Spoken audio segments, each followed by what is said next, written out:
দুপুরে পুরো আয়োজনে আপনাদের সঙ্গে আছি আমরা দুজন, আমি শম্পা বিশ্বাস এবং আমি তাসওয়ার নাফি।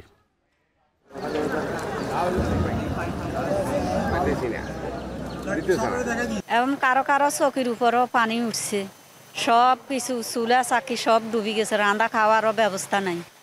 বাড়িঘর যা আছে সব ডুবি গেছে।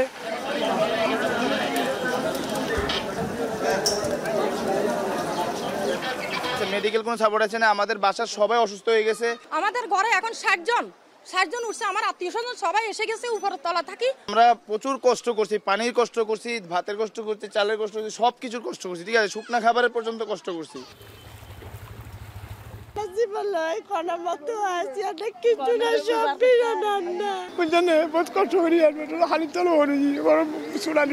বন্যই এখন আন্দাজের দান ফান আমাদের রিজিকে টাকা আর করবার মতো ক্ষমতা নাই। নাফি, রাতভর বৃষ্টি এবং নতুন করে উজানের ঢলের কারণে বন্যা পরিস্থিতির অবনতি হয়েছে নোয়াখালীতে। এদিকে ফেনী এবং চট্টগ্রামে বন্যার পানি নামতে শুরু করায় স্পষ্ট হচ্ছে ক্ষয়ক্ষতির পরিমাণ। সম্প্রদায় এছাড়া ত্রাণের জন্য হাহাকার বানভাসীদের এবং ফসলি জমি ও গবাদি পশু সহায়ক সম্বল হারিয়ে দেশে হারা মানুষজন। এ নিয়ে এখন দুপুরে থাকছে বিস্তারিত।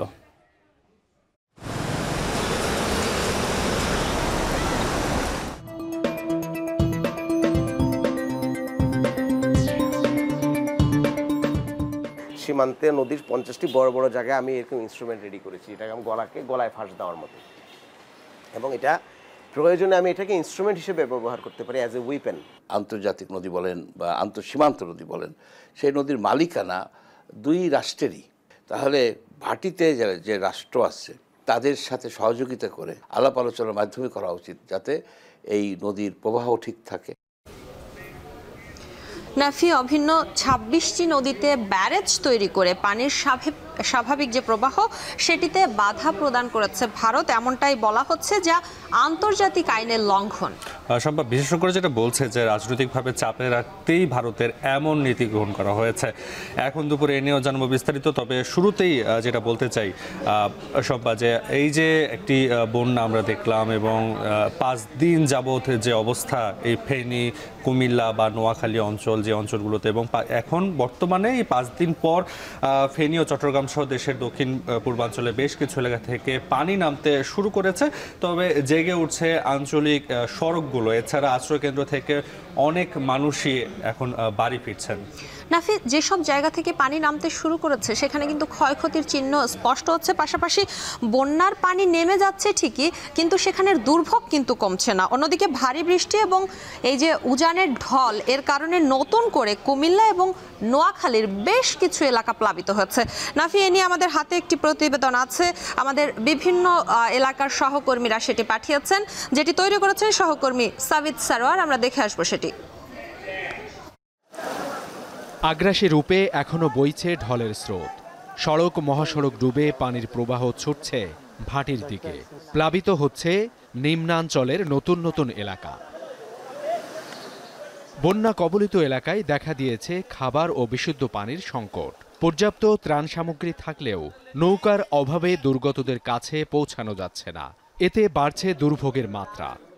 ঘরের দলিল পত্র, ঘরের মাল সামানে কিচ্ছু নাই, সব লয়ে গেছে বাবা। বাড়ি ঘর পানি চলে গেছে, কিছু আনতে পারি না, খালি বালি আসছে। গোমতীর বাঁধ ভেঙে প্লাবিত হওয়া কুমিল্লার 14 গ্রাম উপজেলা থেকে নামতে শুরু করেছে বন্যার পানি। এতে নতুন করে প্লাবিত হচ্ছে ভাটি অঞ্চলের উপজেলাগুলো। এর মধ্যে বেশি আক্রান্ত নাঙ্গলকোট, মনোহরগঞ্জ, লাকসাম উপজেলার নিম্নাঞ্চল। সবচেয়ে ভয়াবহ বুড়িচং উপজেলার বিস্তীর্ণ এলাকা। সম্পূর্ণ যোগাযোগ বিচ্ছিন্ন পূর্ণমতি, বাকশিমুল, রাজাপুর, হরিপুর সহ বেশ কয়েকটি গ্রাম। ভেঙে পড়েছে বিদ্যুৎ সরবরাহ ব্যবস্থা। বাড়ছে শিশু খাদ্য ও বিশুদ্ধ পানির সংকট। বন্যার কবলে 14 উপজেলার প্রায় 13 লাখ মানুষ। সব পানি ভাইসা লিয়ে গেছে, পানি গরু বাছুর সব পানি নিয়ে গেছে। আমরা এখানে পানি ফিল্টারিং এর জন্য জেনারেটর, তারপরে পানি ফিল্টারিং প্ল্যান্ট যেটা সবগুলো নিয়ে আমাদের হয়েছে, এগুলো নিয়ে আমরা ওখানে চলে যাব। দুদিন বন্ধ থাকার পর ফের ভারী বর্ষণের কবলে নোয়াখালী। উজান থেকে এখনো নামছে ঢলের জল। এতে বন্যা পরিস্থিতির আরও অবনতি হচ্ছে।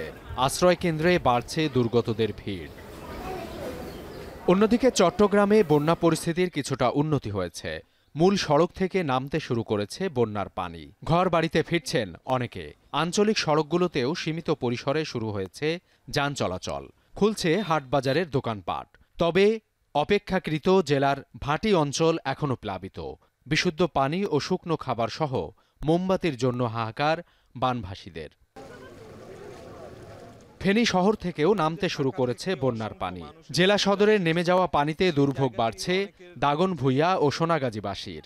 তবে ত্রিপুরা লাগোয়া এলাকাগুলোতে এখনও বন্যা পরিস্থিতি ভয়াবহ। ব্যাহত হচ্ছে ত্রাণ কার্যক্রম। সাবিত সারওয়ার, এখন। রাতের বৃষ্টিতে অবনতি হয়েছে কুমিল্লার বন্যা পরিস্থিতি। বন্যা দুর্গত এলাকায় দেখা দিয়েছে শিশু খাদ্য এবং ঔষধের সংকট। পর্যাপ্ত নৌকা ও স্পিড বোটের অভাবে ব্যাহত হচ্ছে আটকা পড়াদের উদ্ধার কার্যক্রম। এ নিয়ে আরও জানাতে কুমিল্লার বুড়িচং থেকে যুক্ত হচ্ছেন সহকর্মী মাসুদ আলম। মাসুদ, বানভাসীদের উদ্ধার কার্যক্রম এবং ঔষধ ও ত্রাণের বিতরণ সম্পর্কে কি তথ্য আছে আপনার কাছে, জানাবেন।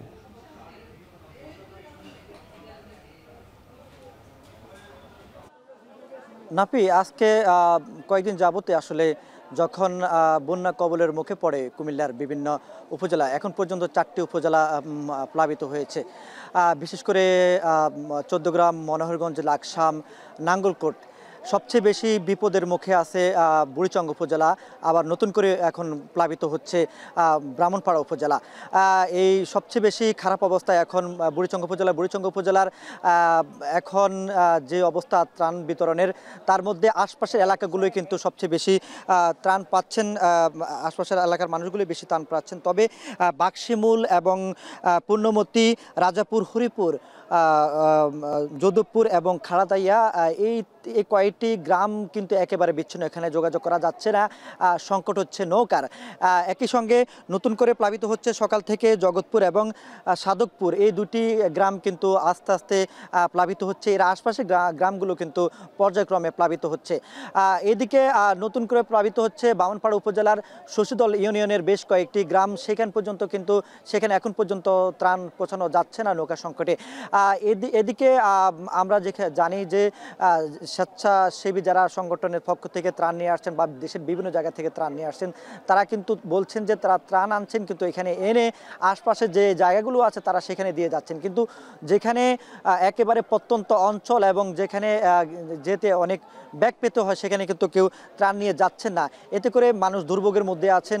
বিশেষ করে শিশু খাদ্য, একই সঙ্গে রয়েছে আপনার যে চিকিৎসা সেবা এবং সুপেয় পানির অভাব সংকট রয়েছে। আমরা কথা বলেছি এখানকার প্রশাসনের সঙ্গে, তারা বলছেন যে তারা চেষ্টা করছেন এবং এখান সেনাবাহিনী, বিজিবি থেকে শুরু করে বিভিন্ন প্রশাসনিক ব্যক্তিরাও কিন্তু তাদের এই যে স্বেচ্ছাসেবী সংগঠন রয়েছেন তাদের সঙ্গে কাজ করছেন। তবে এখন একমাত্র শুধু চৌদ্দগ্রাম উপজেলায় বন্যা পরিস্থিতি কিছুটা উন্নতি হয়েছে, তবে অন্য যে উপজেলাগুলো রয়েছে সেগুলোর অবনতির দিকে যাচ্ছে। তো নাপি, এ ছিল কুমিল্লা থেকে সবশেষ। কুমিল্লার বুড়িচং এলাকা থেকে সেখানকার বন্যা পরিস্থিতির খবর জানাতে যুক্ত ছিলেন সহকর্মী মাসুদ আলম। এদিকে দুদিন বন্ধ থাকার পর ফের ভারী বর্ষণের কবলে নোয়াখালী। এছাড়াও উজান থেকে এখনও নামছে ঢলের পানি। এতে বন্যা পরিস্থিতির আরও অবনতি হচ্ছে। আশ্রয় কেন্দ্রে বাড়ছে বন্যা দুর্গতদের ভিড়। বন্যা পরিস্থিতির আরও খবর জানাতে নোয়াখালীর জেলা সিভিল সার্জন কার্যালয়ে আছেন নাসিম শুভ, যুক্ত হচ্ছে তার সঙ্গে। শুভ, গেল রাতে কি পরিমাণ পানি বেড়েছে, এখনও কত মানুষ পানিবন্দী অবস্থায় রয়েছে, জানাবেন। নোয়াখালীতে কিন্তু গত দুদিন বৃষ্টি বন্ধ থাকলেও গতকাল রাত 10টার পর থেকে কিন্তু বৃষ্টি বেড়েছে। বৃষ্টি বাড়ার পাশাপাশি কিন্তু ভারত থেকে যে উজানের ঢল, সেটি ফেনী হয়ে নোয়াখালীর সেনবাগ, সোনাইমুড়ি এবং বেগমগঞ্জের বিভিন্ন এলাকা আরো নতুন করে প্লাবিত হয়েছে। তো গত রাতে নোয়াখালী সদর সহ নোয়াখালী জেলার 9টি উপজেলার মধ্যে 8টি উপজেলাতেই পানি প্রায় 1 ফুটের মতো বেড়ে গেছে এবং এতে কিন্তু ভোগান্তি আরো বেড়েছে স্থানীয়দের। আমি আপনাকে জানিয়ে রাখি, নোয়াখালী জেলা প্রশাসন কার্যালয় তথ্য মতে নোয়াখালীতে প্রায় 20 লাখের উপর মানুষ কিন্তু আজ প্রায় 10 দিনের উপর পানিবন্দী রয়েছেন, যার মধ্যে কিন্তু প্রায় 70 থেকে 80 হাজার মানুষ যারা কিন্তু 502টিরও মতো আশ্রয় কেন্দ্রে আশ্রয় নিয়েছেন, যেগুলোতে আসলে ইতিমধ্যে ত্রাণ সামগ্রী পৌঁছে দিয়েছে জেলা প্রশাসনের পক্ষ থেকে। এছাড়া যে সকল অনেক দুর্গম এলাকায় কিন্তু এখনো খাদ্য সামগ্রী পৌঁছায় নাই, যার কারণে কিন্তু তারা খুব মানবেতর জীবনযাপন করছেন। তো তাদের ওই সকল এলাকায় কিন্তু খাদ্য সামগ্রী পৌঁছে দিতে স্থানীয় কিছু স্বেচ্ছাসেবী রয়েছেন, তারা কিন্তু কাজ করে যাচ্ছেন শুরু থেকেই। পাশাপাশি রেড ক্রিসেন্ট সহ যে সকল স্বেচ্ছাসেবী সংগঠনগুলো রয়েছে তারাও কাজ করছেন। তো আমি কিছুক্ষণ আগেই কথা বলেছি নোয়াখালীর যিনি জেলা প্রশাসক রয়েছেন তার সাথে, তিনি জানিয়েছেন নোয়াখালীর কিন্তু আসলে বিশাল অংশে কিন্তু এখন পর্যন্ত তারা ত্রাণ সহায়তা পৌঁছাতে পারেননি, যার কারণে কিন্তু সে সকল এলাকায় অনেকে আসলে না খেয়ে অর্ধাহারে অনাহারে দিনাতিপাত করছেন। পাশাপাশি গত রাত থেকে কিন্তু নতুন করে অনেক মানুষ আশ্রয় কেন্দ্রের দিকে ছুটছেন। অনেকেরই ঘর বাড়ি কিন্তু পানিতে ইতোমধ্যেই তলিয়ে গেছে। বেশ কিছু এলাকায় যোগাযোগও বিচ্ছিন্ন রয়েছে, বিদ্যুতের কোনো সংযোগ না থাকে। সে সকল এলাকায় আসলে কি অবস্থা সেটা কিন্তু প্রশাসনের পক্ষ থেকেও তারা জানতে পারছেন না। পাশাপাশি আমরা আমাদের স্থানীয় যেই সহকর্মীরা রয়েছেন তাদের মাধ্যমে কিন্তু অনেক এলাকার খবর নিয়েছি। সব মিলিয়ে আসলে উপকূলের যে জনপদ নোয়াখালী সেটি কিন্তু গত 10 দিন থেকেই ভালো নেই, বর্তমানে তার পরিস্থিতির আরো অবনতি ঘটেছে। আমি কথা বলেছি নোয়াখালী জেলার যিনি ত্রাণ ও পুনর্বাসন কর্মকর্তা রয়েছেন তার সাথে, তিনি জানিয়েছেন চলতি বন্যায় নোয়াখালীতে কিন্তু ইতোমধ্যেই নোয়াখালীর সেনবাগে 2 জন এবং নোয়াখালীর সদর উপজেলায় কিন্তু একজনের মৃত্যুও ঘটেছে। তো যারা মারা গেছে তাদেরকে দাফনের জন্য কিন্তু ত্রাণ ও পুনর্বাসন কর্মকর্তার কার্যালয় থেকে 25,000 টাকা করে কিন্তু অনুদান দিয়েছেন। এর বাইরেও নোয়াখালীর যে সকল এলাকায় ত্রাণ সামগ্রী পৌঁছেনি সে সকল এলাকায় ত্রাণ সামগ্রী বিতরণের জন্য কিন্তু আমরা কিছুক্ষণ আগে জানতে পেরেছি ঢাকা থেকে আসুন্নাহ ফাউন্ডেশন সহ বৈষম্য বিরোধী ছাত্র আন্দোলন তারা কিন্তু ঢাকা থেকেই ত্রাণ সামগ্রী নিয়ে নোয়াখালীর উদ্দেশ্যে রওনা হয়েছেন বলে আমরা জানতে পেরেছি। তো নোয়াখালীর স্থানীয় যারা রয়েছেন তারা কিন্তু জানিয়েছেন এই মুহূর্তে আসলে খাদ্যের যে সংকট, সেই সংকটের তাদের কাছে যেন অতি দ্রুত আসলে খাবার সামগ্রী পৌঁছে দেওয়া হয়, না হয় কিন্তু এখানে মানবতার যে বিপর্যয় সেটি কিন্তু বিপর্যয়ের পরিমাণ আরো বাড়বে। তো আমি কথা বলেছি কিছুক্ষণ আগে নোয়াখালী জেলা সিভিল সার্জন ডাক্তার মাসুম ইফতেখারের সাথে, তিনি জানিয়েছেন দুর্গত এলাকায় কিন্তু বিশুদ্ধ পানির ইতিমধ্যে ব্যাপক সংকট দেখা দিয়েছে এবং ডায়রিয়া সহ পানিবাহিত যে সকল রোগ সে সকল রোগে আক্রান্ত রোগীর সংখ্যাও কিন্তু বেড়েছে এবং এই সকল রোগ যাতে নিয়ন্ত্রণ করা যায় সেজন্য কিন্তু সিভিল সার্জনের কার্যালয় থেকে উপজেলা পর্যায়ে খাবার, পানি বিশুদ্ধকরণ ট্যাবলেট, বিশুদ্ধ পানি এবং স্যালাইন কিন্তু তারা পাঠানো শুরু করেছে। তো নাফি, এই ছিল আসলে নোয়াখালীর বন্যা দুর্গতদের খবর নিয়ে আমার কাছে এখন অবধি সব শেষ। নোয়াখালীর বন্যা পরিস্থিতির অবনতি হয়েছে, এছাড়া আশ্রয় কেন্দ্রে বাড়ছে মানুষের ভিড়, সে খবর জানাতে যুক্ত ছিলেন সহকর্মী নাসিম শুভ। দেখছেন এখন দুপুর। চট্টগ্রামে কিছুটা উন্নতি হয়েছে বন্যা পরিস্থিতির, তবে এখনো দুর্ভোগ কমেনি বন্যার্তদের। এ নিয়ে আরো জানাতে জেলার করেরহাট থেকে যুক্ত হচ্ছেন সহকর্মী হোসাইন জিয়াদ। চলে যাচ্ছি তার কাছে। জিয়াদ, যেসব এলাকা থেকে পানি নামতে শুরু করেছে সেখানে ক্ষয়ক্ষতির চিহ্ন স্পষ্ট হচ্ছে, আপনি কি পরিস্থিতি দেখেছেন সবশেষ? সম্পা, যে জায়গাগুলো থেকে পানি নামছে সেই জায়গাগুলোতে আসলে মানুষের যে ঘর বাড়িতে যে আসবাবপত্রগুলো ছিল, যে সহায় সম্পদ ছিল, বিশেষ করে যারা পশুপালন, গবাদি পশু, পোলট্রি ফার্ম করত কিংবা যেসব কৃষি জমি ছিল সবই আসলে হারিয়েছেন সবাই। বিশেষ করে প্রত্যেকটি ঘরে দেখেছি আমি গোড়ালি থেকে হাঁটু সমান কাদা ঘরের নিচে, এবং একেবারে মানুষের বইপত্র থেকে শুরু করে শিক্ষা উপকরণ, সনদপত্র থেকে শুরু করে সমস্ত কিছু আসলে নষ্ট হয়ে গেছে, অর্থাৎ কোনো কিছুই অবশিষ্ট নেই। তবে কিছু এলাকায় পানির পরিমাণ কমেছে, পানি নেমেছে, কিন্তু অনেক এলাকা যেগুলো ভাটির দিকের এলাকা আপনি দেখতে পাচ্ছেন, সেই ভাটির দিকের এলাকাগুলোতে কিন্তু এখনও কোমর থেকে হাঁটু সমান পানি। এই ঘরগুলো গতকালকেও আমরা একই এলাকায় এসেছিলাম, এখানে গতকাল পুরো এক বুকেরও বেশি পানি ছিল এই এলাকাগুলোতে, এবং আমরা দেখেছি যে এখানে সমস্ত জিনিস, আমরা এক কথায় বলতে গেলে আসবাবপত্র থেকে শুরু করে স্বর্ণ, মানুষের স্বর্ণ জিনিস, সমস্ত জিনিস আসলে নষ্ট হয়েছে। তো সব মিলিয়ে আসলে পরিস্থিতি খুবই খারাপ, এবং আমরা এই নিচের যেই জায়গাগুলো ভাটি অঞ্চলে সেখানেও কিন্তু পানি যাচ্ছে উজানের দিক থেকে, এবং সেখানে হাজার হাজার মানুষ এখনও পানিবন্দী। আশ্রয় কেন্দ্রগুলোতে মানুষ অবস্থান নিয়েছে এবং যথাসাধ্য চেষ্টা চলছে সেখানে ত্রাণ সরবরাহ করার। তবে এখনো পর্যন্ত ত্রাণ সরবরাহ ভাটির দিকের যে জায়গা, আশ্রয় কেন্দ্রগুলো সেখানে পর্যাপ্ত নয়, কারণ উদ্ধারকর্মীরা এখনো অনেক জায়গায় যেতে পারছে না বা ত্রাণ সরবরাহ নিয়ে যেতে পারছে না। তবে পানি কমায় এই মুহূর্তে পরবর্তীতে যেই পানির পরবর্তীতে আসলে এখানে যারা রয়েছেন তাদের সহায়তার প্রয়োজন রয়েছে। বিশেষ করে আগামী অন্তত এক সপ্তাহ এই ঘরগুলোতে রান্নাবান্না করার মতো খুব একটা পরিস্থিতি নেই, ফলে চাল ডাল সহ যেসব ত্রাণ সামগ্রী আছে সেই সামগ্রীগুলো বিতরণের প্রয়োজন সবচেয়ে বেশি। এর পাশাপাশি এখানে আমরা দেখেছি যে আসবাবপত্রগুলো ছিল ঘরের একেবারে নিত্য প্রয়োজনীয়, সেই জিনিসগুলোর প্রয়োজন রয়েছে। এখানে অনেকে বলছিলেন যে তাদের ঘরে মোমবাতি, মশার কয়েল, পানি বিশুদ্ধ পানি, সেই জায়গাগুলো সংকট রয়েছে। একই সাথে লাগোয়া যে অঞ্চলগুলো, ছাগলনাইয়া সহ অন্যান্য এলাকা, সেই এলাকাগুলোতে অর্থাৎ মিরসরাই লাগোয়া সেই অঞ্চলগুলোতে কিন্তু এখনও টিনের চালের সমান পরিমাণ পানি আছে। অনেক মানুষ চালে আশ্রয় নিয়েছে, তারা উদ্ধারের আকুতি জানাচ্ছেন এবং বলছেন যে সেখানে অন্তত যদি মোবাইল নেটওয়ার্ক যদি সচল করা যায় সেই জায়গাগুলোতে অন্তত 2 থেকে 3 ঘন্টার জন্য তারা অন্তত স্বজন প্রিয়জনকে খুঁজতে যারা এসেছেন তারা হয়তো খুঁজে পাওয়া তাদের পক্ষে সম্ভব হতো। আর বন্যা পরবর্তী কিন্তু এখানকার কৃষি, গবাদি পশু, ফসল অর্থাৎ অর্থনৈতিকভাবে তারা যাতে স্বাবলম্বী হতে পারে সেই বিষয়টি আসলে পরিকল্পনা করে কার কতটুকু প্রয়োজন সেই বিষয়গুলোর দিকে নজর দেওয়ার জন্য সরকারের কাছে তারা দাবি জানাচ্ছেন, তাদের সহায়তা প্রয়োজন। পাশাপাশি এই অঞ্চলে অনেক মানুষ ক্ষুদ্র ঋণের উপর নির্ভরশীল, কিস্তির উপর নির্ভরশীল। সেই কিস্তি কিংবা ক্ষুদ্র ঋণের যাতে কিস্তিগুলো চাপ দেওয়া না হয় তাদের উপর, সেই বিষয়গুলোর দাবি তারা জানিয়েছেন। শম্পা, চট্টগ্রামে কোথাও কোথাও বন্যা পরিস্থিতির উন্নতি হয়েছে, তবে দুর্ভোগ কমেনি বানভাসীদের, সেই খবর জানাচ্ছিলেন সহকর্মী হোসাইন জিয়াদ। এদিকে বন্যার কারণে ব্যাহত হচ্ছে ঢাকা চট্টগ্রাম রুটে পণ্য পরিবহন। ঢাকা চট্টগ্রাম মহাসড়কের কুমিল্লা থেকে ফেনী অংশে বন্যার কারণে যান চলাচল ব্যাহত হওয়ায় আটকে আছে আমদানি রপ্তানি পণ্যবাহী ট্রাক। চট্টগ্রাম থেকে কিছু পণ্য ছেড়ে আসলেও সম্ভব হচ্ছে না রপ্তানি পণ্যের চলাচল। এ নিয়ে বিস্তারিত জানাতে এই মুহূর্তে যুক্ত হচ্ছেন সহকর্মী হাজেরা শিউলি। শিউলি, আটকে থাকা ট্রাকে পচনশীল পণ্য আছে কিনা, পাশাপাশি জানাবেন ঠিক কতগুলো ট্রাক আটকে আছে?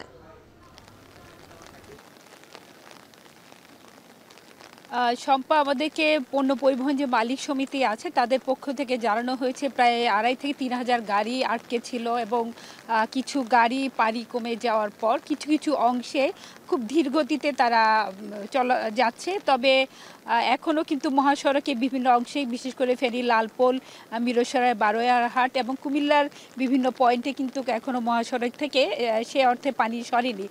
তাই গাড়ি, বিশেষ করে রফতানি পণ্যবাহী গাড়ি চলাচল করতে পারছে না এবং আগে থেকে যে গাড়িগুলো ছিল সেগুলো খুব ধীর গতিতে যাচ্ছে, যেহেতু মহাসড়কের পশ্চিম পাশ বলা যায় অনেকটাই অচল, পূর্ব পাশ দিয়ে গাড়ি চলাচল করছে এবং সেই সড়ক দিয়ে একই সাথে কিন্তু ত্রাণের পণ্যবাহী গাড়িও চলাচল করছে। তাই রপ্তানি পণ্য বা আমদানি পণ্য বোঝাই যে গাড়িগুলো আছে সেগুলো কিন্তু বড় ধরনের বিপাকে পড়েছে এবং গত 4 দিন ধরে গাড়িগুলো আটকে আছে এবং সেখানে যেমন পেঁয়াজ, রসুন, আদা, বিভিন্ন ধরনের পচনশীল পণ্য আছে এবং অনেক পণ্য কিন্তু পচে যাচ্ছে গাড়িতে থেকে। এর বাইরেও কিন্তু রপ্তানি পণ্য বোঝায় তৈরি পোশাক এবং তৈরি পোশাকের কাঁচামাল, অ্যাক্সেসরিজ এসব কিন্তু আছে। এখানে রপ্তানিকারকরাই বেশি উৎকণ্ঠায় আছেন এবং একই সাথে যেহেতু রপ্তানি করার বা জাহাজীকরণের জন্য একটি নির্দিষ্ট সময় থাকে, সেই সময়ের মধ্যে যদি তারা পণ্য পাঠাতে না পারেন তাহলে আমদানিকারক তাদেরকে পোশাকের দাম কমিয়ে দেন এবং অনেক ক্ষেত্রে তারা বাধ্য হয়ে আকাশপথে বা বিমানে করে সেই পণ্য পাঠাতে হয়। সেক্ষেত্রে তারা পোশাকের দাম যে দাম পান তার কিন্তু অর্ধেকের বেশি চলে যায় পণ্য পরিবহন বাবদ এবং বিপুল পরিমাণ আর্থিক তাদের লোকসান গুনতে হয়। একইভাবে পণ্য আমদানি ক্ষেত্রে যেহেতু বন্দর থেকে পণ্য ডেলিভারি নেওয়া যাচ্ছে না, বন্দরের যে কন্টেনার জট কিছুটা কমে এসেছিল সেটা একদিকে বাড়ছে, অন্যদিকে আমদানিকারকরা আর্থিকভাবে ক্ষতিগ্রস্ত হচ্ছেন। অনেকেই কিন্তু শিল্পে জরুরি কাঁচামাল আছে যেগুলোর কারণে কারখানায় তাদের প্রোডাকশনে ব্যাহত হয়, সেই সাথে ভোগ্যপণ্য যেগুলো আসলে দেশের বিভিন্ন স্থানে যায়। একই সাথে বলে থাকে কিন্তু রেলপথ ও পণ্য পরিবহন বন্ধ আছে বন্যার কারণে এবং আইসিডিতে যে কন্টেনারগুলো সেগুলো কিন্তু সে ধারণ ক্ষমতা 3 থেকে 4 গুণ বেশি জমে গেছে। তো সড়ক এবং রেল দুপথে পণ্য পরিবহন বন্ধ থাকে এবং আমদানি রপ্তানি বাণিজ্যে বেশ বড় ধরনের সংকটে পড়েছে এবং এই সংকট কাটিয়ে উঠতে কিন্তু বেশ সময় লেগে যাবে। এর আগেও কিন্তু কোটা সংস্কার আন্দোলনকে ঘিরে চট্টগ্রাম বন্ধ দিয়ে পণ্য আমদানি রপ্তানি যেন ব্যাপকভাবে ব্যাহত হয় এবং সেক্ষেত্রেও কিন্তু ব্যবসায়ীদেরকে অনেক ড্যামারেজ দিতে হয়েছে, শিপিং ড্যামারেজ এবং পোর্ট ড্যামারেজ বাবদ। কিছু মাসুল বা ড্যামারেজ মৌকুফ করা হলেও এর বাইরে কিন্তু অনেকেই আগে যারা নিয়ে গেছেন তাদেরকে বিপুল পরিমাণ ড্যামারেজ দিতে হয়। এক্ষেত্রে যেহেতু পণ্য বাজারে আমদানি এবং রপ্তানি পণ্য যেহেতু সরবরাহ ব্যাহত হচ্ছে সে কারণে কিন্তু বাজারে এর বিরূপ প্রভাব পড়ছে, পণ্যের দাম বেড়ে যাচ্ছে, বিশেষ করে সবজি সহ পচনশীল পণ্যের দাম বেশি বেড়ে গেছে যেগুলো ঢাকা চট্টগ্রাম মহাসড়ক হয়ে চট্টগ্রামের খাতুনগঞ্জে বা বিভিন্ন পাইকারি বাজারগুলোতে যায়। তো ব্যবসায়ীরা আশা করছেন এই দুর্যোগ যত তাড়াতাড়ি কাটবে এবং মহাসড়ক থেকে যত দ্রুত পানি নেমে যাবে তখনই কিন্তু আসলে পণ্য পরিবহনের যে চলাচল সেটা স্বাভাবিক হয়ে যাবে। শম্পা, এই ছিল আমার কাছে এখনকার মতো সবশেষ। আমাদের সঙ্গে যুক্ত ছিলেন সহকর্মী হাজেরা শিউলি। দেশের সার্বিক বন্যার সবশেষ পরিস্থিতি নিয়ে সচিবালয়ে ব্রিফ করছে দুর্যোগ ব্যবস্থাপনা ও ত্রাণ মন্ত্রণালয়। আমরা সরাসরি চলে যাচ্ছি সেখানে। নিয়ে আসা হয়েছে, গবাদি পশুর মোট সংখ্যা হচ্ছে 22,298টি। আর এই মুহূর্তে মেডিকেল টিম কার্যরত রয়েছে ওখানে 748টি মেডিকেল টিম ওখানে কার্যরত রয়েছে এই বন্যা কবলিত জেলাগুলোতে। আর বরাদ্দকৃত ত্রাণ সামগ্রী গতকাল যা ছিল সেটি রয়েছে, আমরা নতুন করে বরাদ্দ দেওয়া হয়নি। এর কারণ হচ্ছে যে বর্তমান সময়ে আপনারা দেখতে পাচ্ছেন যে বিভিন্ন স্বেচ্ছাসেবী প্রতিষ্ঠান, স্বেচ্ছাসেবক বৃন্দ, বৈষম্য বিরোধী ছাত্র আন্দোলন যারা রয়েছেন তারা সহ সবাই একসাথে এই ত্রাণ সহায়তা নিয়ে এগিয়ে এসছেন, যে কারণে আমরা এখন আপাতত এটি স্থগিত রেখেছি। আমরা যেটি বরাদ্দ দিয়েছি সেগুলো দিয়ে তারা কাজ করছেন।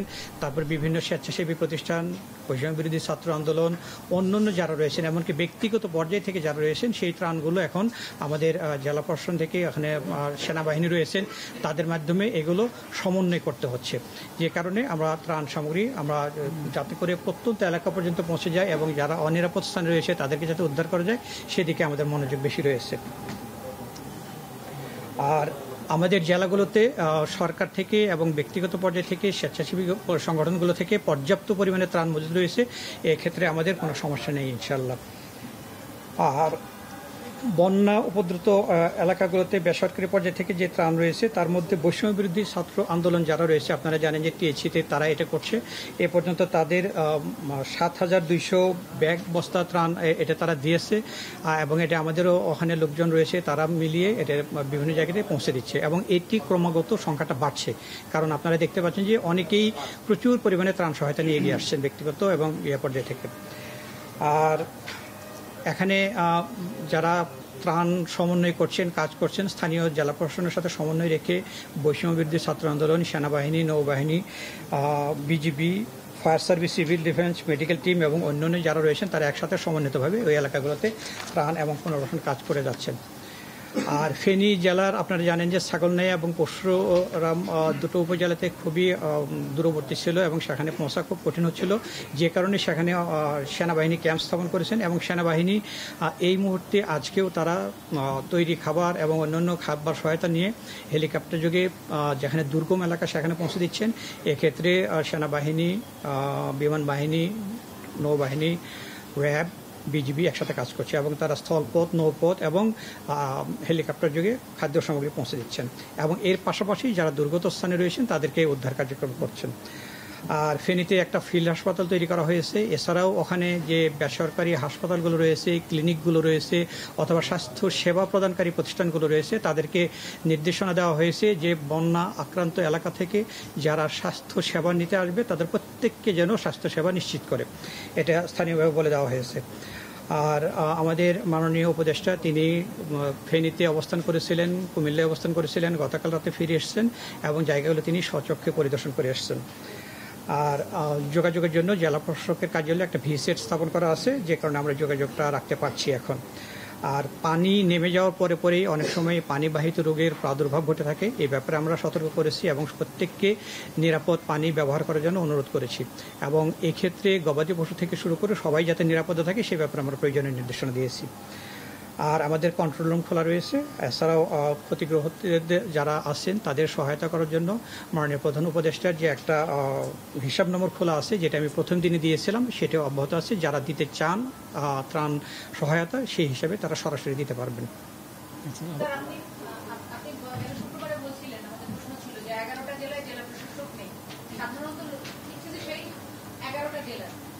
না আছে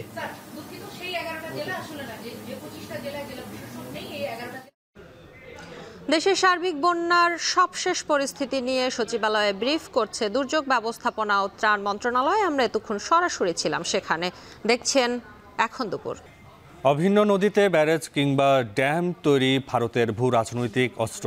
ভারত তিস্তা ও ফারাক্কা সহ বেশিরভাগ অভিন্ন নদীর পানি নিজের দেশের স্বার্থে ব্যবহার করে আসছে, যা আন্তর্জাতিক নদী আইনের লঙ্ঘন। বিশেষজ্ঞরা বলছেন বাংলাদেশকে রাজনৈতিকভাবে চাপে রাখতে এমন নীতি গ্রহণ করেছে প্রতিবেশী ভারত। বিস্তারিত হাসিব বিল্লার প্রতিবেদনে।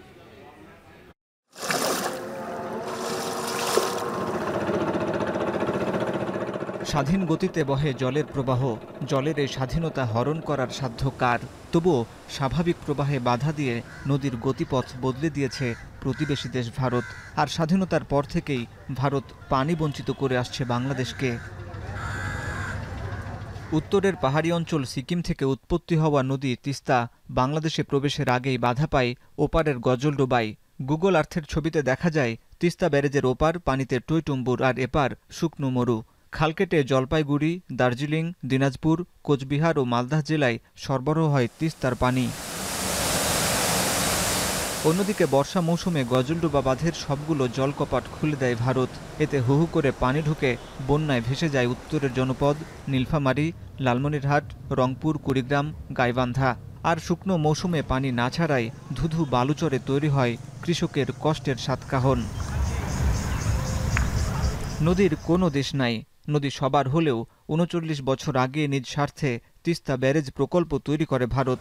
তবে এতদিনও সুষ্ঠু পানি বণ্টন নিয়ে বাংলাদেশের সঙ্গে কোনো চুক্তি করেনি দেশটি। আওয়ামী লীগ সরকারের নতজানু পররাষ্ট্রনীতির কারণে তিস্তা চুক্তি হয়নি বলে মত বিশেষজ্ঞদের। আজকে আমরা একটা বড় আওয়াজ বাংলাদেশের বিভিন্ন জায়গায় তোলা হচ্ছে যে কেন পানি ছেড়ে দিল, কিন্তু এই প্রশ্নটা তো রাষ্ট্রীয়ভাবে একসময় করা উচিত ছিল যে কেন নদীতে আন্তঃসীমান্ত নদীতে বাদ দিবে আমাদেরকে না জানিয়ে। এটা তো আমাদেরও নদী, তাই না? সুতরাং এটি একটি বড় ব্লান্ডার আমরা করে ফেলেছি, কিংবা বাংলাদেশের নতজানু নীতি কারণে, কিংবা এখানে ভারত তোষণ করা হয়েছে অনেক বেশি। কলকাতা বন্দরের নাব্য সংকট দূর করতে গঙ্গা নদীতে বাঁধ দেয় ভারত। ১৯৭৫ সালের এপ্রিলে পরীক্ষামূলকভাবে ফারাক্কা ব্যারেজ চালুর কথা বললেও সে পরীক্ষাকাল আজও শেষ হয়নি। ১৯৯৬ সালে ৩০ বছরের পানি বণ্টন চুক্তি হলেও এখনও পানির ন্যায্য হিস্যা বুঝে পায়নি বাংলাদেশ। অথচ কখনো খরায়, কখনো অতি বন্যায় বিলীন হয়েছে দেশের উত্তর পশ্চিমাঞ্চলের শত শত গ্রাম কিংবা ফসলি মাঠ। উল্টো ২০১৯ সালে ফেনী নদী থেকে ১.৮২ কিউসেক পানি ত্রিপুরায় পাঠানোর চুক্তি করেন শেখ হাসিনা। কুমিল্লার লোকজন যখন, নোয়াখালীর লোকজন যখন বলা শুরু করলো যে আমার তো মিনিমাম পানিটা আমরা পাচ্ছি না, তখন ভারত এটাকে লিগালাইজ করলো। ঠিক আছে, পানি যদি আমরা চুরি করি সেটা আমরা লিখিতভাবে করে নিই, আমরা সেটা দিয়ে দিলাম। খেয়াল করে দেখেন, যার বিনিময়ে আবরারকে শহীদ হতে হয়েছিল। এই ছোট্ট একটা মানে সিগনিফিকেন্ট বিষয়ে একটি মেধাবী ছাত্র প্রতিবাদ করেছে, তাকেও মেরে ফেলা হয়েছে গুন্ডা বাহিনী দিয়ে। ভারত বাংলাদেশের ভেতর দিয়ে বয়ে চলা অভিন্ন নদীর সংখ্যা খাতাকলমে ৫৪টি হলেও ছোট বড় মিলিয়ে সংখ্যা শতাধিক। এর প্রায় ৫০টি নদীতে ড্যাম কিংবা ব্যারেজ তৈরি করে নদীর স্বাভাবিক প্রবাহে বাধা দিয়েছে ভারত, যা আন্তর্জাতিক আইনের লঙ্ঘন।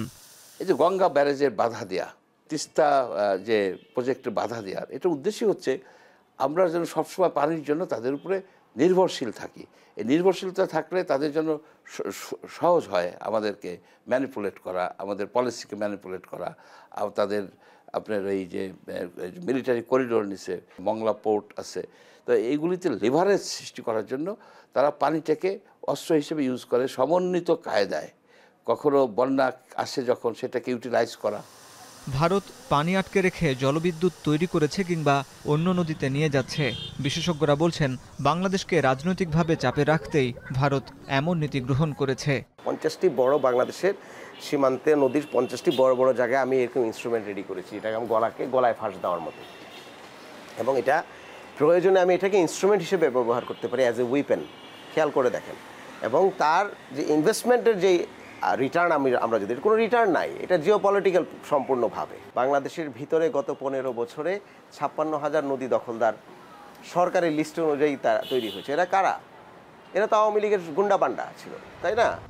নদী বিশেষজ্ঞদের মতে ১৯৭২ সালে আন্তর্দেশীয় নদীগুলোর সুষম পানি বণ্টন নিশ্চিতে যৌথ নদী কমিশন গঠন হলেও প্রতিষ্ঠানটি তেমন কোনো কার্যকর ভূমিকা রাখেনি। তাই নতুন অন্তর্বর্তী সরকারকে কার্যকর নীতি গ্রহণ করতে হবে, নয়তো আন্তর্জাতিক সংস্থার দ্বারস্থ হতে হবে। যে নদীটা দুইটা মানে ট্রান্সবাউন্ডারি রিভার, আন্তর্জাতিক নদী বলেন বা আন্তঃসীমান্ত নদী বলেন, সেই নদীর মালিকানা দুই রাষ্ট্রেরই। আমরা লোয়ার রিপারিয়ান, তারা আপার রিপারিয়ান, উজানের তারা আছে। এখন উজানে যদি তারা কোনো কাজ করতে চায়, বাদ দেয়, ড্যাম তৈরি করে, ব্যারাজ তৈরি করে, তাহলে ভাটিতে যে রাষ্ট্র আছে তাদের সাথে সহযোগিতা করে আলাপ আলোচনার মাধ্যমে করা উচিত, যাতে এই নদীর প্রবাহ ঠিক থাকে। স্পেশালি নদী কেন্দ্রিক, পানি কেন্দ্রিক, সেটা আমরা টেবিলে বসে সমাধান করার একটা ফর্মাল অ্যারেঞ্জমেন্ট আমরা করেছি, কিন্তু সেটাকে আমরা, ভারতও এটা চায় না, এগুলো নিয়ে আমরা কথা বলি, এবং আমাদের রাষ্ট্রীয় যারা ক্ষমতায় ছিলেন তারা এটাকে অকেজো করেছেন কারণ ভারতকে খুশি করার জন্য। তো যে কারণে এটা ফেইল হয়েছে। তো সুতরাং এটাকে আবার পলিটিক্যাল উইল যদি আমাদের সরকারের আছে, আমরা আশা করি, এবং পরবর্তীতে যারা আসবেন তাদের থাকতে হবে, কারণ গণতান্ত্রিক পরিবেশ আমরা চাই। তো সেক্ষেত্রে এই প্রতিষ্ঠানগুলোকে জনগণের কাছে জবাবদিহি করতে হবে। সবকটি অভিন্ন নদীর পানি বন্টন চুক্তির পাশাপাশি উত্তরাঞ্চলে গ্রীষ্মকালে পানি ধরে রাখার জন্য চীনের প্রস্তাবিত মহাপরিকল্পনা বাস্তবায়ন নিয়ে এখনই ভাববার সময় এসেছে বলে মত নদী বিশেষজ্ঞদের। হাসিব বিল্লাহ, এখন, ঢাকা। ৩৭ দিন পর চালু হচ্ছে মেট্রো রেল। এই যানজটের নগরীতে স্বস্তি দিতেই চালু হচ্ছে মেট্রো রেল। বন্ধ থাকা মিরপুর 10 ও কাজীপাড়া স্টেশন দ্রুত চালু করার জন্য জাপানি প্রকৌশলীর সাথে আলাপ হচ্ছে বলে জানিয়েছেন যোগাযোগ উপদেষ্টা। জানালেন মেট্রোকে ঘোষণা করা হবে জরুরি সেবা হিসেবে।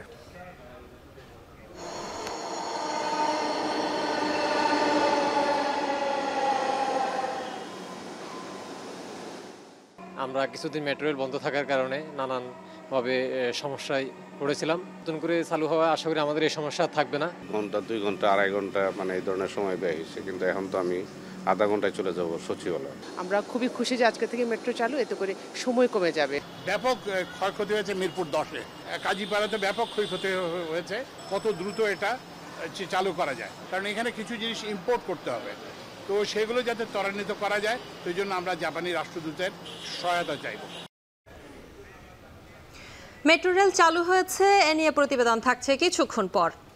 এখন দুপুরে নিচ্ছি ছোট্ট একটা বিরতি।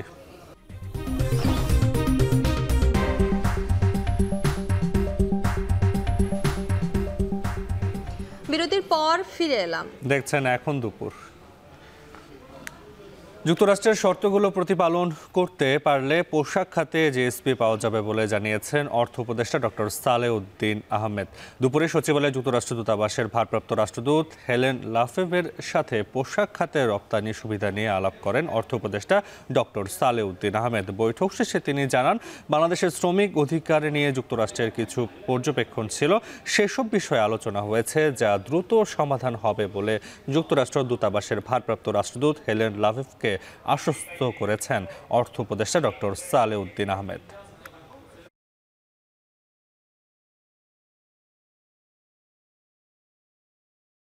সিস্টেমটা হলো এগুলো প্রতিপালন না করলে হাইয়েস্ট লেভেলে ওরা কংগ্রেস যে আছে, সেনেট আছে, ওরা কিন্তু সহযোগিতা করবে না। এখানে বলে দিলাম, একজন বক্তৃতা দিয়ে দিলাম, এখানে হবে না ওই শর্ত। এবার আমরা জানি কি সেটা খুব ডিফিকাল্ট না, আমাদের দিক থেকে বিষয়টা। ৩৭ দিন পর ফের চালু হলো মেট্রো রেল। সকালে কম থাকলেও বেলা বাড়ার সাথে সাথে স্টেশনগুলোতে যাত্রী চাপ বাড়তে থাকে। দীর্ঘ বিরতির পর ফের মেট্রো যাত্রা করতে পেরে উচ্ছ্বসিত যাত্রীরা। আর শিগগিরই মেট্রো রেলকে জরুরি সেবা হিসেবে ঘোষণা দেওয়ার কথা জানিয়েছেন সড়ক পরিবহন ও সেতু উপদেষ্টা। 1 বছরের আগেই বন্ধ থাকা মিরপুর 10 ও কাজীপাড়া স্টেশন চালুর কথাও জানান তিনি। আরও জানাচ্ছেন নাইমা বীর। ফের চালু হলো মেট্রো সেবা।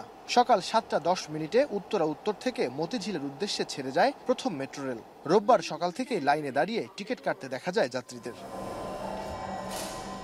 শুরুতে কম থাকলেও সময় বাড়ার সাথে সাথে বাড়তে থাকে অফিসগামী যাত্রীদের চাপ। পূর্ণ হয়ে যায় প্রতিটি কোচ। 37 দিনের ধকল কাটিয়ে ফের মেট্রো যাত্রা করতে পেরে উচ্ছ্বসিত যাত্রীরা। আমরা কিছুদিন মেট্রো রেল বন্ধ থাকার কারণে নানানভাবে সমস্যায় পড়েছিলাম। আমি মনে করি যে মেট্রো চালু হলো, এটার মধ্যে দিয়ে আবার যে জনমনে একটা প্রশান্তি ফিরে এলো। 38 দিন যাতায়াতে ওই যে ঘন্টা 2 ঘন্টা 2.5 ঘন্টা মানে এই ধরনের সময় ব্যয় হয়েছে, কিন্তু এখন তো আমি আধা ঘন্টায় চলে যাব সচিবালয়। গেল 18 জুলাই মিরপুর 10 মেট্রো স্টেশনে হামলার ঘটনায় বন্ধ করে দেওয়া হয় মেট্রো চলাচল। পরে হামলা হয় কাজীপাড়া স্টেশনেও। তাই যাত্রীদের চাওয়া বাড়ানো হোক মেট্রো রেলের নিরাপত্তা, গুরুত্ব দেওয়া হোক এর রক্ষণাবেক্ষণেও। যারা আমাদের এখানে তত্ত্বাবধানে আছে তাদের দিক থেকেও তত্ত্বাবধানটা আরেকটু কিভাবে স্ট্রেনথেন করা যায় সেটা একটু মাথায় রাখতে হবে, যে কিভাবে সিকিউরিটিটা বাড়ানো যায়। এটা উচিত, আমাদের সম্পদ আমাদের রক্ষা করা উচিত, এটা আমাদের দায়িত্ব, কারণ এটার কষ্ট আমরাই করব। সো আমরা চাই সবাই এই ব্যাপারে সচেতন হোক। ইমিডিয়েটলি সরকারকে সেকেন্ড অপশন আরেকটা সেট আপ করা উচিত, যেন কেউ তার জায়গায় বসে মাথা ছাড়া দিতে না পারে। সকাল 10টার দিকে আগারগাঁও মেট্রো স্টেশন পরিদর্শনে আসেন সড়ক পরিবহন ও সেতু উপদেষ্টা মোহাম্মদ ফাউজুল কবির খান। জানান, শিগগিরই মেট্রো রেলকে জরুরি সেবা ঘোষণা দেওয়া হবে। মেট্রো রেলকে আমরা একটা এসেনশিয়াল সার্ভিস হিসেবে ঘোষণা করব, যাতে এটা ইচ্ছা করলে কেউ এটাকে সার্ভিস ব্যাহত করতে না পারে। ব্যাপক ক্ষয়ক্ষতি হয়েছে মিরপুর 10-এ এবং যাত্রীর সংখ্যাও সেখান থেকে বেশি। তো এবং কাজীপাড়াতে ব্যাপক ক্ষয়ক্ষতি হয়েছে, তো এইটা আমরা সেদিন দেখার পরে আমরা একটা নির্দেশ দিয়েছি যে ক্ষয়ক্ষতির পরিমাণ নিরূপণ করা এবং একটা টাইম লাইন তৈরি করা কত দ্রুত এটা চালু করা যায়। কর্মকর্তা কর্মচারীদের কর্মবিরতির কারণে 17 আগস্ট মেট্রো সেবা চালু করা যায়নি বলে জানান অন্তর্বর্তী সরকারের এই উপদেষ্টা। বন্ধ থাকা মিরপুর 10 ও কাজীপাড়া স্টেশন চালু করতে 1 বছর সময় লাগার কোনো কারণ নেই উল্লেখ করে তিনি বলেন, স্টেশন দুটো দ্রুত চালুর জন্য জাপানি প্রকৌশলীদের সাথে আলাপ চলছে। রাষ্ট্রীয় সম্পদ ধ্বংস করার যে চেষ্টা, এগুলোর বিরুদ্ধে আপনার একটা জনমত গড়ে তুলতে হবে এবং আপনারা যে একটু দেখে আসবেন কিভাবে সম্পত্তি থেকে ধ্বংস করা হয়েছে। এবং এটা বৈষম্য বিরোধী ছাত্র আন্দোলনের এরা কোনো সময় এটা করে না, এটা একটা দুষ্কৃতিকারীদের কাজ। হামলার মুখে প্রথমবারের মতো বন্ধ হয়ে যায় মেট্রো রেল। বন্ধ থাকে প্রায় 37 দিন। এই 37 দিনের ধকল কাটিয়ে আজ ফের চালু হয়েছে মেট্রো রেল। আর প্রথম যাত্রা যারা সঙ্গে ছিলেন তাদের দাবি, যে কোনো পরিস্থিতির যেন মেট্রো চলাচল চালু থাকে, প্রয়োজনে বাড়ানো হোক নিরাপত্তা ব্যবস্থা। নাইম আবির, এখন ঢাকা। এখন দুপুরের এ পর্যায়ে নিচ্ছি আরেকটি বিরতি, ফিরছি কিছুক্ষণ পরেই।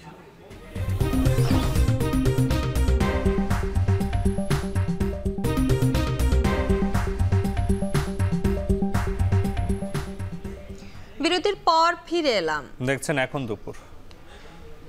আবারও বন্যা প্রসঙ্গ। ফেনীতে বন্যার পানি কিছুটা কমলেও দুর্ভোগ কমেনি বন্যা কবলিতদের। ফেনী থেকে কিছুক্ষণ আগে বিষয়ে বিস্তারিত জানিয়েছেন বেলায়েত হোসাইন।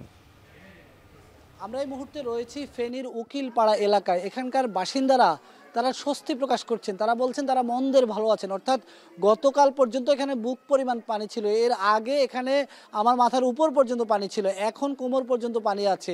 এটিকেই তারা ভালো অবস্থা বলছে, কিন্তু এই অবস্থাটিকেও কোনোভাবে স্বাভাবিক অবস্থা বলা যাচ্ছে না। এখানে মানুষের যেই জীবনযাত্রা আমরা দেখেছি, মানুষের চলাচলের যে ভোগান্তি, সেটি একেবারে তুলনাহীন ভোগান্তি। খাদ্যের সংকট রয়েছে, শুকনো খাবারের সংকট রয়েছে, কিন্তু খাবারের থেকে মানুষের এখন সবচেয়ে বেশি যেই সংকট, সেটি হচ্ছে এখানকার বাসিন্দাদের খাবারের পানির ব্যাপক পরিমাণের সংকট। পানির জন্য এক ধরনের হাহাকার লেগে আছে এই আশেপাশের এলাকার মানুষের। আমরা এই মুহূর্তে যেই জায়গাটিতে দাঁড়িয়ে কথা বলছি, সেখানে মোটামুটি দাঁড়িয়ে কথা বলা যায়, কিন্তু তার আরেকটু পেছনে গেলে কোনোভাবেই দাঁড়ানোর অবস্থা নাই। অর্থাৎ যত দূর এখানে সামনে যাব আমরা, যত দূর পেছনে যাব, ততই পানির পরিমাণ বেশি এবং মাথার উপর পর্যন্ত ততই পানি চলে যাচ্ছে। সব মিলিয়ে এখানকার পরিবেশ, পানি, বন্যার, ফেনীর যে বন্যা পরিস্থিতি, সেটি গতকালকের তুলনায় বা গত কয়েকদিনের পরিস্থিতির তুলনায় এখন কিছুটা পানি নামতে শুরু করেছে, কিন্তু ফেনীর শহরের মানুষের যে জীবনযাত্রা স্বাভাবিক হওয়া, সেটি এখন পর্যন্ত হয়নি। মানুষের এখনও ভোগান্তি, মানুষ এখনও এখানে কষ্ট করেই চলাচল করছেন আমরা দেখতে পাচ্ছি।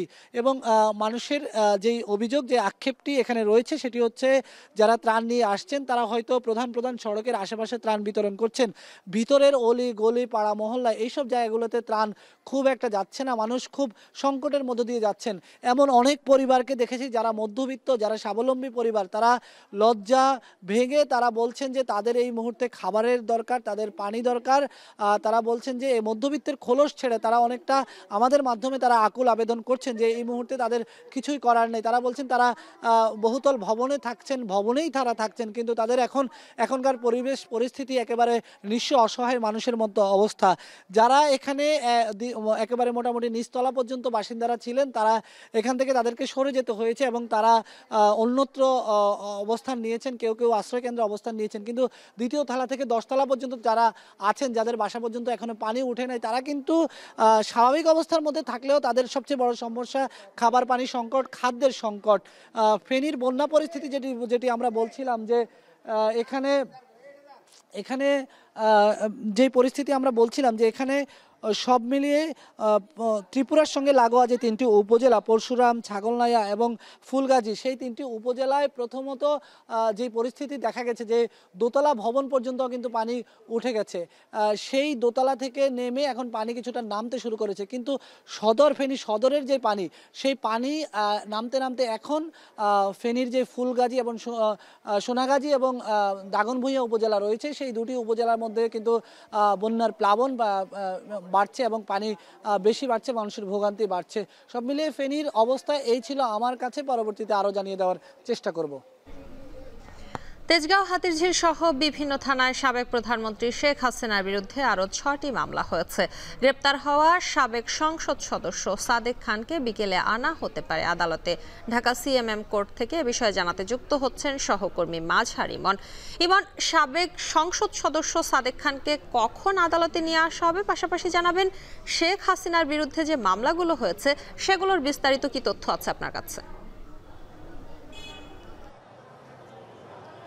শম্পা, সাবেক সংসদ সদস্য এবং আওয়ামী লীগ নেতা সাদেক খানকে আমরা যতটুকু জানতে পেরেছি যে বিকেলের দিকে আদালত প্রাঙ্গণে আনা হতে পারে। আর যেটি আজকের এই সিএমএম কোর্টে সবচেয়ে বেশি আলোচিত বিষয় হয়ে দাঁড়িয়েছে সেটি হচ্ছে যে সাবেক প্রধানমন্ত্রী এবং আওয়ামী লীগের সভানেত্রী তার বিরুদ্ধে 6টি মামলা করা হয়েছে। এই চলমান যেই কোটা সংস্কারের যে আন্দোলন ছিল, বৈষম্য ছাত্রদের যে আন্দোলন ছিল, সেই আন্দোলনের সহিংসতার ঘটনায় যাত্রাবাড়ি এবং শনিরাকড়ির আশপাশের এলাকায় যে সমস্ত হতাহত হয়েছে, নিহতের ঘটনায় এই যাত্রাবাড়ি থানাতে 3টি মামলা করা হয়েছে এবং হাতিরঝিল থানা এবং তেজগাঁ থানা, পাশাপাশি উত্তরা থানায় 3টি মামলা দায়ের করা হয়েছে। সব মিলে 6টি মামলা দায়ের করা হয়েছে এই চলমান আন্দোলনের যে নিহত হয়েছে সেই। আর পাশাপাশি কিছুক্ষণ আগে দুপুরের দিকে বিগত যে বিডিআর বিদ্রোহের যে ঘটনাটি ঘটেছিল সেখানে একজন যেই তৎকালীন উপসহকারী পরিচালক ছিলেন আব্দুর রহিম, সেই আব্দুর রহিমকে গ্রেফতার করা হয়েছিল এই বিডিআর বিদ্রোহের পর। তখন তিনি যখন কারাগারে মৃত্যুবরণ করেন পরের বছর 2010 সালে, সেই 10 সালে মারা যাওয়ার ঘটনাটিকে ঘিরে আজকে আদালতে তার ছেলে অ্যাডভোকেট আব্দুল আজিজ আরেকটি মামলা করেছে। সেখানে সাবেক প্রধানমন্ত্রীকেও আসামি করা হয়েছে, পাশাপাশি তৎকালীন যে বিডিআরের পরিচালক ছিলেন জেনারেল আজিজ তাকেও এই মামলার আসামি করা হয়েছে। এক কথায় যদি বলতে চাই, আজকে এই আদালতে মোট 7টি মামলা করা হয়েছে। সেখানে প্রতিটি মামলারই প্রধান আসামি শেখ হাসিনা সহ তার মন্ত্রী পরিষদের যে সমস্ত সদস্যরা ছিলেন, আওয়ামী লীগের সেক্রেটারি ওবায়দুল কাদের সহ, মুক্তিযুদ্ধ বিষয়ক সাবেক মন্ত্রী মোজাম্মেল হক সহ সিনিয়র যারা রয়েছেন তাদের বিরুদ্ধে নাম উল্লেখ করে মামলা করা হয়েছে। 6টি মামলা করা হয়েছে এই আন্দোলনে নিহতদের পরিবারের পক্ষ থেকে। পাশাপাশি 2009 সালে বিডিআর বিদ্রোহের ঘটনায় যে গ্রেফতারকৃত যিনি সহকারী উপপরিচালক ছিলেন তার মৃত্যুর ঘটনায় একটি মামলা করা হয়েছে, সেখানেও সাবেক প্রধানমন্ত্রীকে প্রধান আসামি করা হয়েছে। সব মিলে বলা যায় এই ছিল সিএমএম কোর্ট থেকে আমার কাছে সবশেষ খবর। এর সাথে শেষ করছি এখন দুপুর। এখন টেলিভিশন ওয়েবসাইটে দেখতে ভিজিট করুন www.ekhon.tv। এছাড়া ফেসবুকে দেখতে ভিজিট করুন facebook.com/tv.ekhon এবং ইউটিউবে দেখতে ভিজিট করুন youtube.com/ekhon TV।